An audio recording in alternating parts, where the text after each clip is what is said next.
Assalamualaikum warahmatullahi wabarakatuh. Bapak dan Ibu guru hebat yang saya hormati, perkenalkan, nama saya Yanti Yulianti Solihah. Dalam aksi nyata kali ini, saya ingin berbagi pengalaman, pemahaman tentang Merdeka Belajar. Topik pertama yaitu pemahaman gagasan dan prinsip pendidikan menurut Ki Hajar Dewantara. Ada 5 modul pelatihan mandiri belajar. Yang pertama, mengenali dan memahami diri sebagai pendidik. Kedua, mendidik dan mengajar. Ketiga, mendampingi murid dengan utuh dan menyeluruh. Keempat, mendidik dan melatih kecerdasan budi pekerti. Dan yang kelima, pendidikan yang mengantarkan keselamatan dan kebahagiaan. Baik, kita mulai dari yang pertama, yaitu mengenali dan memahami diri sebagai pendidik. Di sini kita diminta untuk merefleksikan diri dan peran sebagai pendidik. Kemudian memproyeksikan diri menjadi guru seperti apa di masa depan. Dalam proses ini kita mempelajari 3 bagian, yaitu mengenali diri dan peran seperti apakah saya. Mari kita lihat apa yang disampaikan oleh Ki Hajar Dewantara. Bahwa manusia merdeka itu hidupnya bersandar pada kekuatan sendiri, baik lahir dan batin, tidak tergantung pada orang lain. Untuk mengenali karakteristik murid dan kebutuhannya, kita harus lebih dahulu mengenali dan memahami kekuatan dan kelemahan kita sebagai pendidik. Belajar secara mandiri untuk terus mengembangkan potensi mengantarkan murid kita menjadi murid merdeka. Kemudian yang kedua, apa peran saya sebagai guru? Ki Hajar Dewantara mengatakan bahwa anak-anak hidup dan tumbuh sesuai dengan kodratnya sendiri. Pendidik hanya dapat merawat dan menuntun tumbuhnya kodrat itu. Peran guru sebagai penuntun, motivator, fasilitator, sekaligus penggerak ke arah transformasi pendidikan yang berpihak pada murid.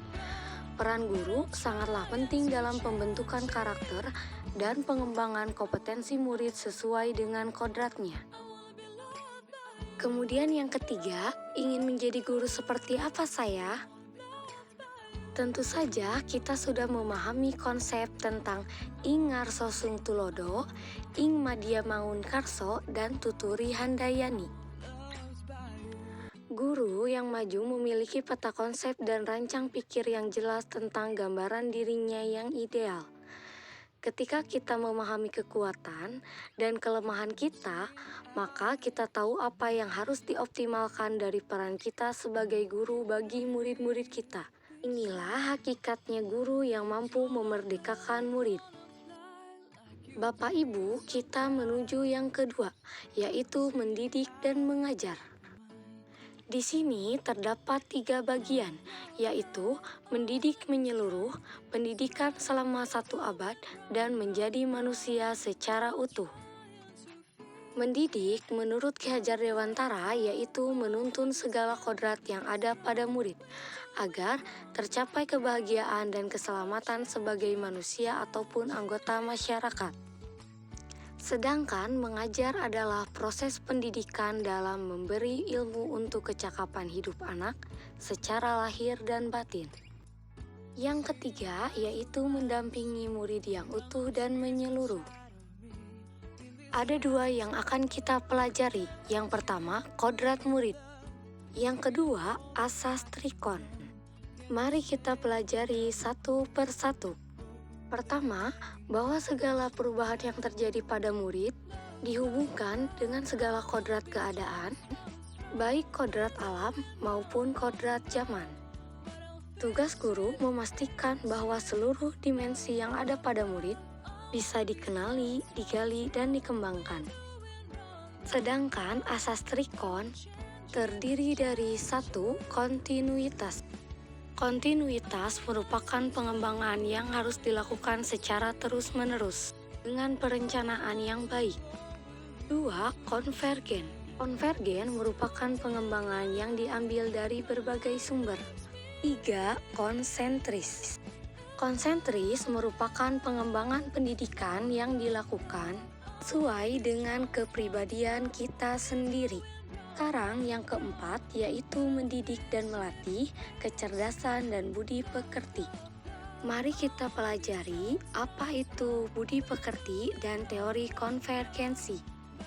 Menurut pemikiran Ki Hajar Dewantara, budi pekerti terdiri dari dua kata, yaitu budi artinya ranah batin yang meliputi trisakti, cipta, rasa, dan karsa. Sedangkan pekerti yaitu ranah batin yang mewujud tenaga. Sehingga budi pekerti diartikan sebagai bersatunya gerak pikiran, perasaan, dan kemauan sehingga menimbulkan tenaga. Teori konsep konvergensi dimaksudkan sebagai transformasi pendidikan yang mengarahkan murid dapat berinteraksi dengan budaya lain tanpa kehilangan jati diri. Tujuan akhir dari seluruh pendidikan yaitu keselamatan dan kebahagiaan murid. Hanya dapat dipenuhi dengan memahami peran guru sebagai sistem AMO. Murid generasi natif digital hidup di era kemajuan yang mengharuskan guru menjadi pendidik yang adaptif, inovatif, reflektif, kolaboratif, dan berpihak pada murid. Itulah Bapak Ibu yang bisa saya sampaikan.